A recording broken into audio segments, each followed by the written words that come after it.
Sometimes I wish I hadn't found out, that I had just gone on believing I wasn't good enough, that maybe all those rejection emails had really existed, and that I'd just failed.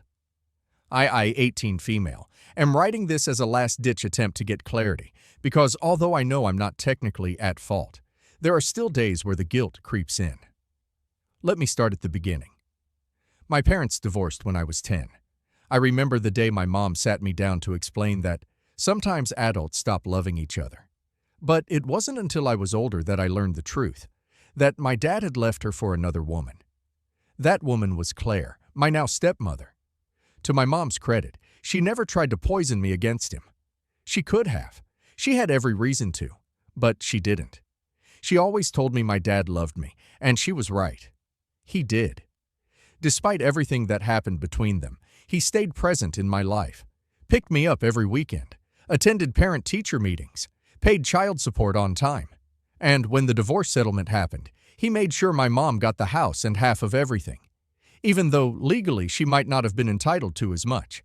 He was, and is, a good man, a man who fell in love with the wrong woman. Claire was his co-worker. From what I've pieced together, their affair started when I was around 8. She was younger than him, beautiful, ambitious, and knew how to charm a room.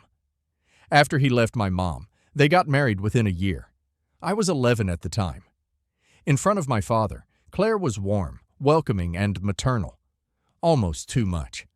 She would bake cookies when I came over, ask about my school projects, and insist I call her Cece, which made me cringe. But when my dad wasn't around, the mask would slowly slip. Her comments started small. Backhanded remarks about how expensive my school supplies were, or how lucky I was that Dad still felt guilty enough to pay for my dance classes. As I got older, they became more pointed. If I got a new phone, she'd roll her eyes and mutter something about spoiled girls getting whatever they want. If my dad gave me money for books or clothes, she'd sigh audibly and say things like, "Must be nice to have Daddy wrapped around your finger." I never told my dad. I didn't want to be the reason his second marriage failed. And he was happy, or at least he seemed to be. So I swallowed it all. The passive aggression, the weird resentment, the way she constantly monitored how much time, money, and attention my father gave me. I've always been a hardworking student. Straight A's, AP classes, extracurriculars, volunteering, the whole checklist. College was my dream. Not just to go, but to go somewhere that would allow me to build a life bigger than the one I had.